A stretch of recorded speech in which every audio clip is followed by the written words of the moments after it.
Farawyn we Çerjewin ýaşaýjylary tupandan soňky haýal dikeldişden şikayet etdi. Prezident etrap häkimlerine käýinç berdi. Türkmenistanyň prezidenti goloýda welayet häkimleri bilen geçiren iş maslahatyny Lewap welaýatynyň Farab, Çerjew hemde döwletli etrawynyň häkimlerine şeýle-de Balkan welaýatynyň Eseňol etrawynyň häkimine berk käýinç oglan etdi. Prezidentin Farab we Çerjew etraplarynyň häkimlerine beren käýinji bu etraplaryň ýaşaýjylarynyň apreliň ahyryna turany harasatdan soňky dikeldiş işleriniň haýal alınıp barlýanlygy barada prezidenti iýeren şikayet hatlarynyň ýa-da gawat geldi. Munun jekme-jekligi barada Azatlyk radiosynyň habarçysy anonim şertlerde 28-nji iýulda habar berdi. Yerli ýaşaýjylar prezidenti iýeren hatlaryna bu regionlarda henizem agyz suwunyň, elektrik energiýasynyň hemde aragatnaşygyň dolu ýola goýulmanlygyny, bu meseleler boýunça häkimiň etrap ýaşaýjylaryna ýardam bermeýänligini aýdyp şikayet edipdirler.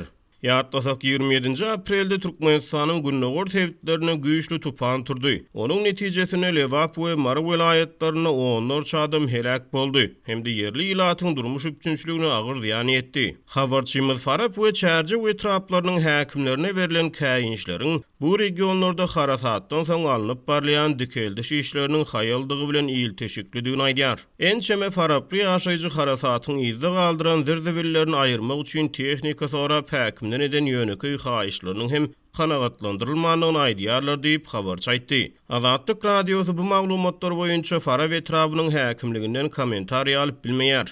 Resmi medeniýet 23-nji iýulda geçirilen maslahatda prezidentiň Farab, Çerjew hemde döwletli etraplarynyň buğday meýdanlaryna alınıp barlayan guramaçylyk işleriniň pesdigine üns çekenligini habar berýär.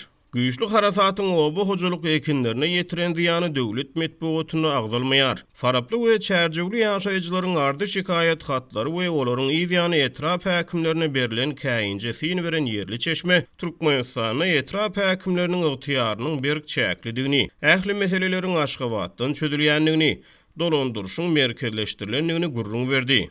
Häkimleriň wezipe ygtyýarlygy ýok, olaryň hatda öz şofýorlaryna da güýji ýetmeýär. Hemme zat Aşgabatdan çözülýär diýip çeşme sözüniň üstüne ýetirdi.